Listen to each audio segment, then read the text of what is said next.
We just walked in. They asked us to select a baby. We were shocked.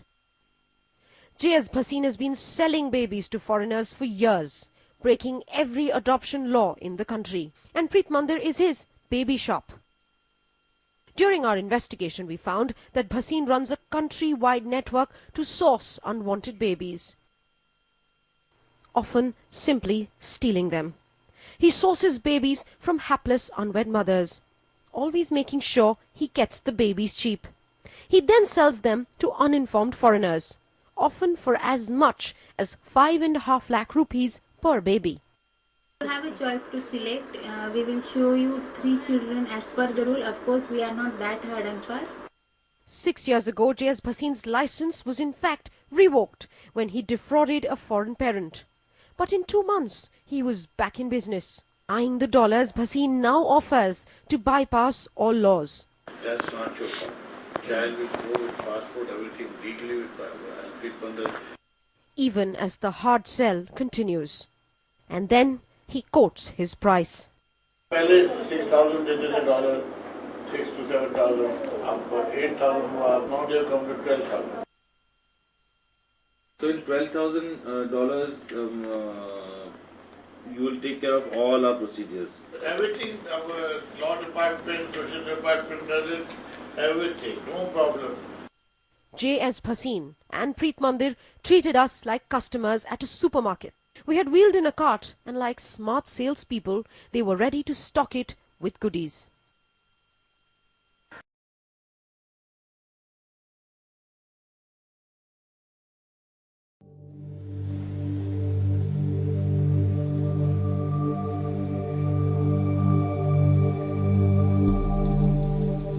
We're on our way to a small village in India. Here we meet Ramesh Kulkarni. A few years ago, he was the head of a family with a wife and children. Today, he's lost everything. Ramesh Kulkarni's wife is dead, and their children are missing. The trail of the children leads all the way to Europe, and more specifically, to Denmark.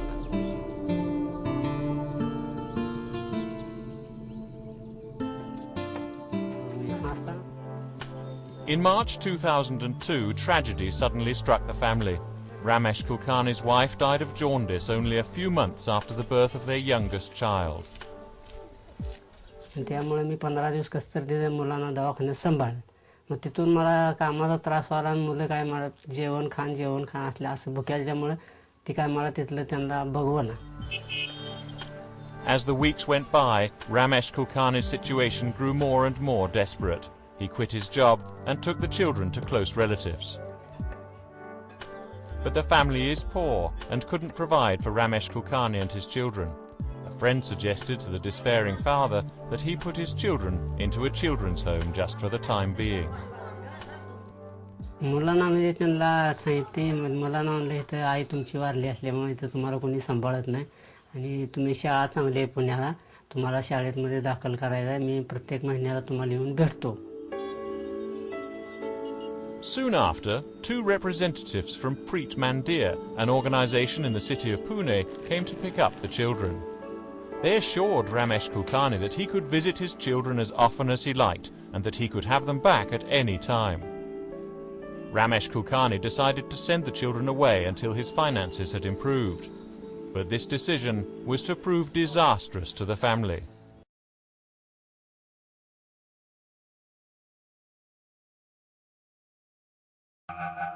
18-year-old Renuka stays with her grandparents. 3 of Renuka's younger sisters have been given in foreign adoption to an Italian couple by Pune-based adoption agency Preet Mandir. The 4th, who is HIV positive, is at a child welfare home in Pandharpur. When their father signed the letter allowing Preet Mandir to put them up for adoption, he wasn't told what he was doing. Kalyani नगर वाले आए और फिर बोले कि कितने तो देखे तो 4 है. पापा ने बोला 4 सही भी करके बच्चों को लेके गए. आप कभी कल्याणी नगर नहीं गए? गए थे 2 बार ही गए थे. तो क्या बोलते हैं वो आपको? ठीक है अच्छे है करके ही बोले थे 2 बार मिले. उसके बाद मामा गया तो वो बोले अच्छे है करके आप बार मत आओ बच्चे लोग ये होते डिस्टर्ब होते फिर रोने लगते. इसके दस्तखत लिए थे. पापा को तो पढ़ने को नहीं आता था. After Renuka's mother died, Preet Mandir got her father to sign this consent letter. I have everything in my house. I can provide for them, but I can't do without them. 9-year-old Vishal misses his younger sister Priyanka. Time has come to a stop for this mother and her young son. Lakshmi kept her baby girl Priyanka at Love Trust, a childcare center in Buldhana. क्यों नहीं मिलेंगी मेरी बच्ची मेरे को वापस? मैंने सिर्फ संभालने के लिए दी थी कि मेरी ऐसी हालत नहीं थी कि उसको संभालूं करके. This relinquishment deed freed Priyanka for adoption. She is not an orphan. Her mother, father and brother are still alive. We then travelled to Karhad and met Kisabai Lokhande, who had kept her granddaughters, Ashwini and Komal, at the observation home in Satara. She soon discovered that her girls had been moved to Preet Mandir. When I met them in Pune, my granddaughter said, "They're taking good care of us, don't worry." The Preet Mandir people said, "Don't worry about your granddaughters, don't keep coming again and again." Preet Mandir then put out this newspaper notice, giving her 30 days to reclaim her grandchildren, failing which they would be given up in adoption. Preet Mandir knew Kisabai would never see the ad. I sent them there so that they could go to school, not for them to be sent abroad. But Ashwini and Komal have gone, sold to a foreign couple in Spain who don't know they were gone by child traffickers. Kisabai is determined to walk any length to get the girls back. I miss them a lot. I've lost my appetite and I keep falling ill. I'd do anything to get them back. When Govind's parents died of HIV, his Anganwadi teacher took him to the child welfare home in Parbhani. जो प्रीत मंदिर वाले हैं उनको बुला लिए और उनको फिर उसके साथ दे दिए. अभी उन्होंने क्या बोले कि तुम अभी 5-6 महीने आना मत बोले इसको देखने के लिए. अगर आप आएंगे तो वो पीछे लगेगा और फिर आने का बोलेगा, इसलिए आप मत आइए. इसलिए मैं गई नहीं वहाँ पर. Within months, Govind was transferred to Preet Mandir and sold to an Italian couple. अभी वो तो बड़े होंगे ना इटली वाले लोग. हमको साल में से एक बार अगर लाकर भी उन्होंने दिखा दिए तो बस है हमको खाली बड़ा उन्हें बड़ा हुए हुआ मेरे को देखने का है. इतनी मेरी कामना है. Govind's uncle alleges his thumb impression was taken on a blank paper. I was called to Parbhani and told to sign on blank papers, and I don't know what happened after that. And did he read Preet Mandir's notice in the newspaper? I cannot read and write, so how will I see the newspaper?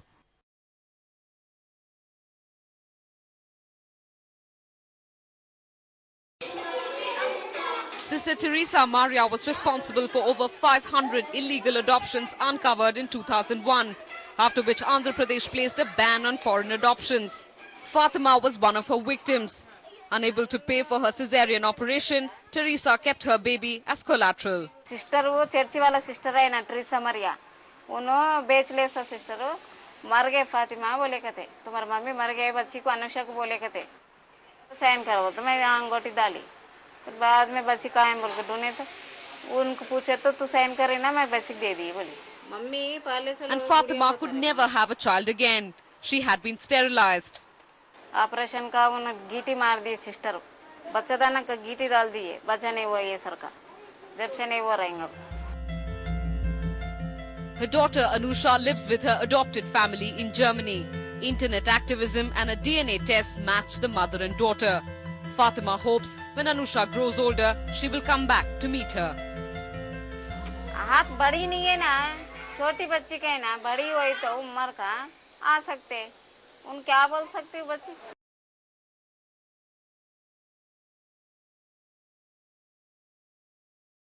When AC paid at that time, they worked with you?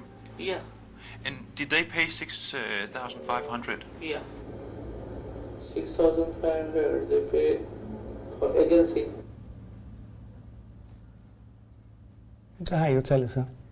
Men det vil jeg gerne lige gå hjem og tjekke.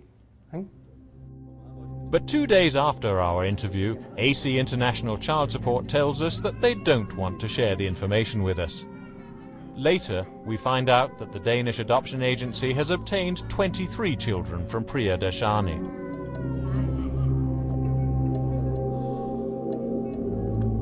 Hvad hvis man i dag betalte $6.500 for et barn? Så är det något som är fel.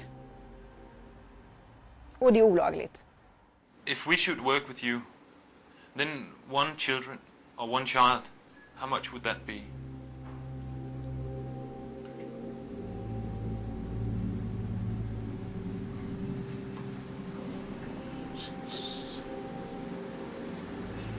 You can start from 7,000.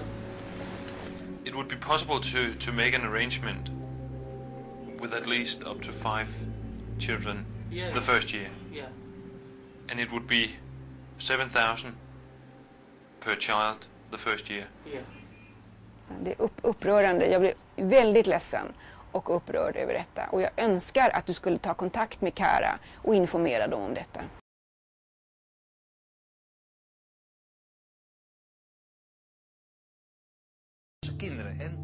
Mei 2007 onthult netwerk een adoptieschandaal in India.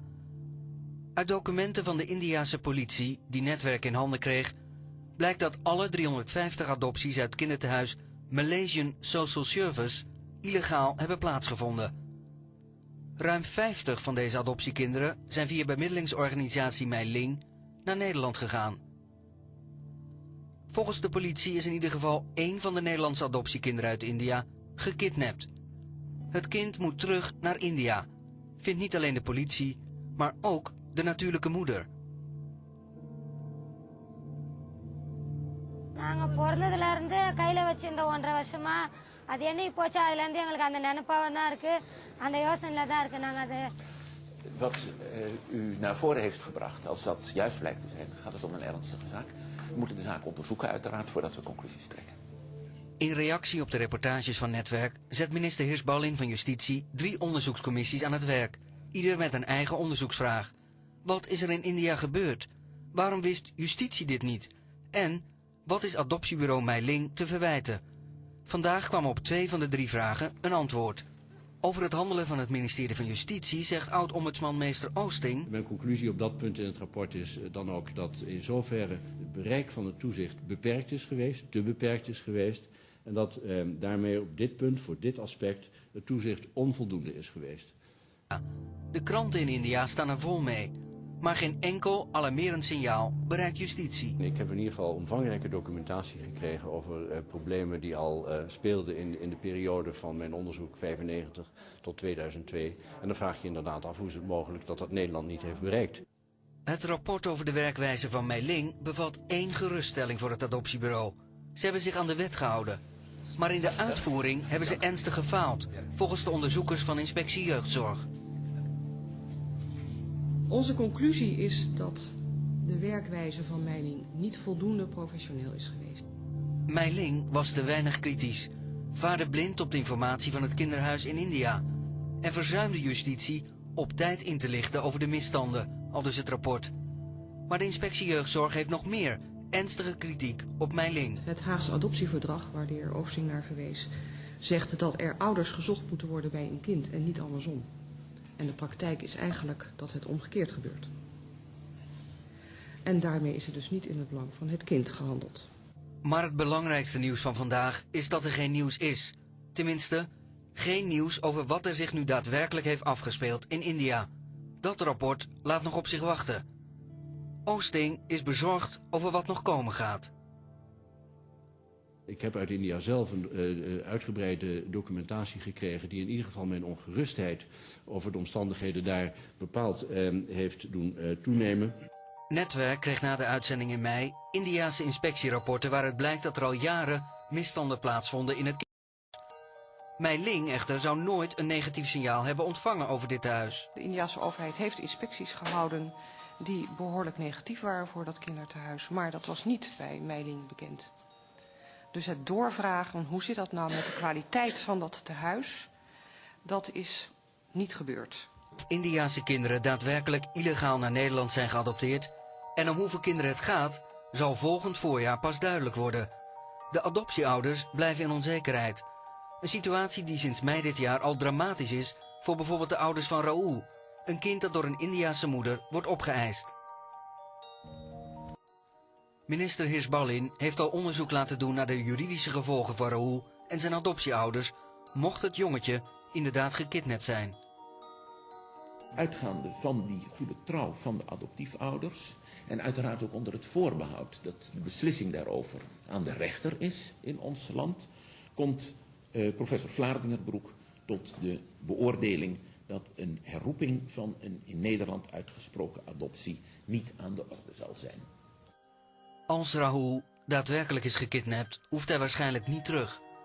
Een harde boodschap voor de Indiase moeder, die zegt dat dit haar zoontje is en hem terug wil. Wij kennen de moeder en wij weten hoe graag de moeder het kind terug wil. Hoe gaat Nederland dit vertellen aan deze moeder in Madras? Ik geloof niet dat u de goede vraag op dit moment in deze zaal stelt. Wij zitten hier niet in een Indiase rechtszaal, dus probeert u alstublieft ook niet de indruk te wekken dat we daar zitten. Ondanks de harde kritiek op Meiling trekt Hirsch-Ballin de vergunning niet in. Wel waarschuwt de minister het adoptiebureau voortaan niets meer te verbergen.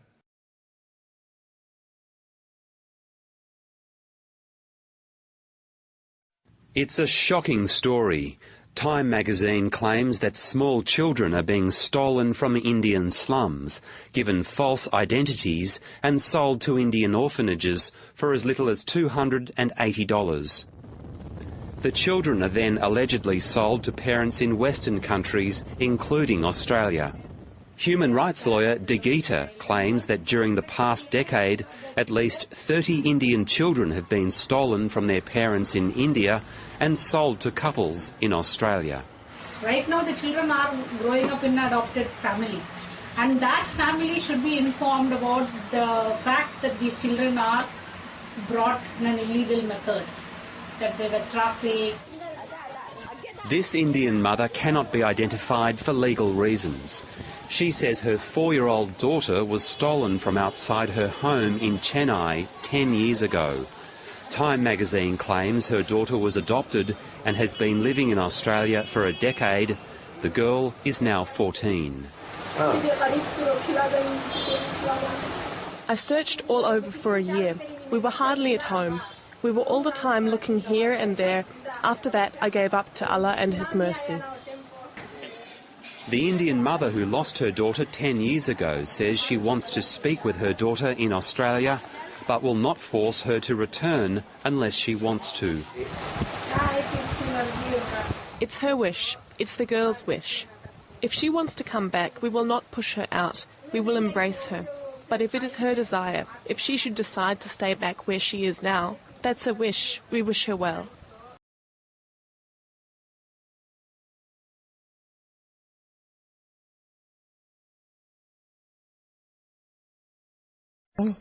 Here the federal government says it will carry out an inquiry into allegations that children adopted from India may have been stolen from their birth families. But the opposition says it shouldn't stop overseas adoptions from happening in future. One woman who's felt the impact of illegal overseas adoption practices says it's devastating for all involved. It's every parent's worst fear when they adopt a child from overseas, discovering the newest member of their family was in fact unlawfully given to them. But that's exactly what happened to Julia Rawlings when she found out 2 of her 6 adopted children were in fact snatched from their Indian mother. It was a very painful experience for us and for the children. It really turned their world upside down. Julia took her children to meet their birth mother and has written a book on the experience.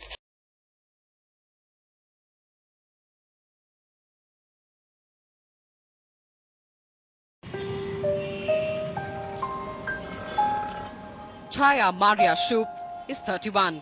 She's come from Germany looking for her birth mother from Mangalore.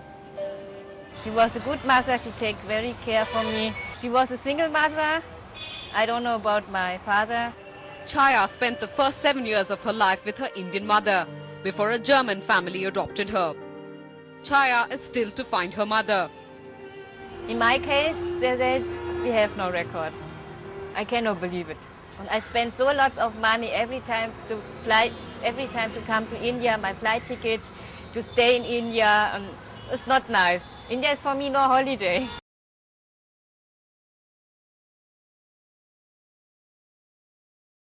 Of course, for us, in dem Moment, wo die Mädchen in Amerika aus dem Flugzeug stiegen, wussten wir sofort, etwas stimmt nicht. Manjula wollte nicht, dass irgendjemand von unserer Familie ihr Gepäck trägt. Wir hatten sofort das Gefühl, diese Kinder wollen nicht hier sein.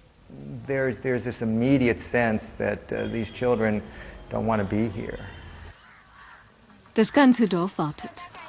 Alle hier kennen Lakshmis Geschichte.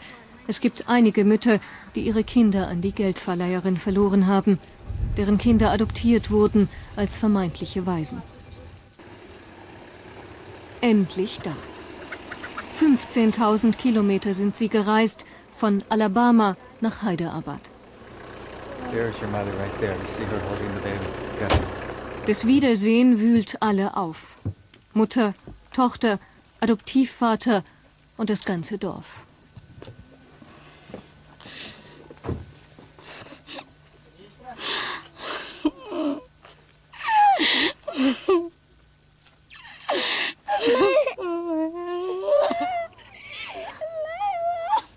Meine Tochter, schluchzt Lakshmi immer wieder. Was ist mit uns passiert? Wie konnte es so weit kommen? Wohin bist du gegangen? Wie lange habe ich dich gesucht? Meine Tochter bist du, ich habe dich geboren unter großen Schmerzen. Warum nur ist deine jüngere Schwester nicht gekommen? Los, sag Gita, was du deiner Mutter sagen willst.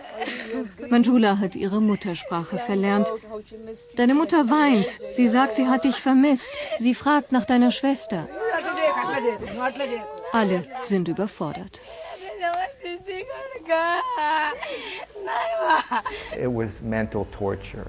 Meine Adoptivtöchter sind seelisch gefoltert worden. Sie glauben, dass sie vielleicht gestohlen wurden. Gleichzeitig haben sie Zweifel daran. Sie fragen sich, ist meine Mutter böse? Sind wir böse? Aber sie liebte uns doch. Das macht keinen Sinn.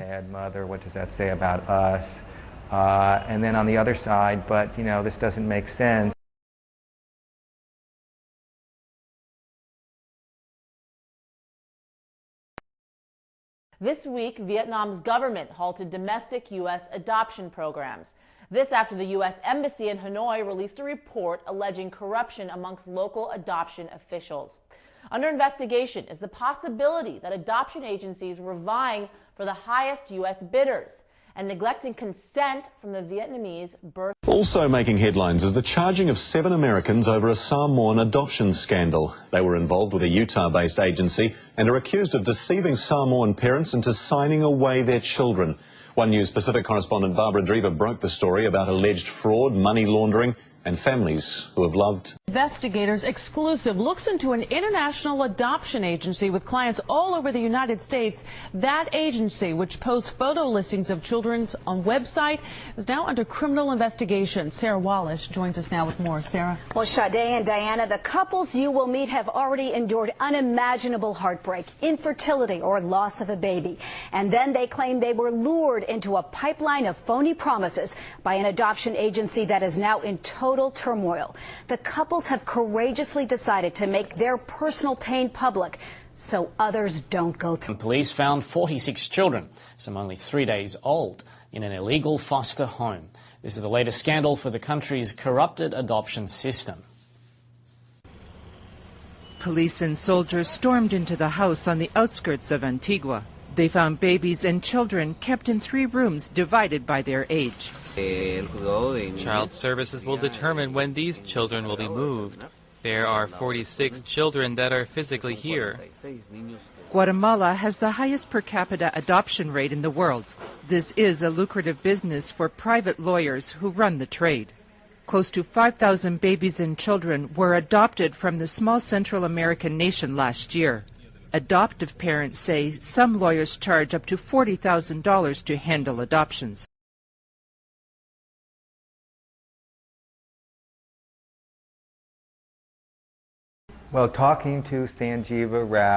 Das Gespräch mit dem Heimleiter Sanjeeva Rao bestätigte genau das, was ich Kinderwäsche nenne. des Kaufen oder Stehlen von Kindern durch Tricks, des Fälschen ihrer Identität für den Adoptionsvertrieb und am Ende der Profit. Es ist das perfekte Verbrechen. Niemand hat die Motivation oder die Macht, das Verbrechen aufzudecken. Und die Adoptiveltern wollen nicht wissen, ob ein Kind gestohlen ist. Das wäre ein Albtraum. Most of the people involved have no motivation to uncover it.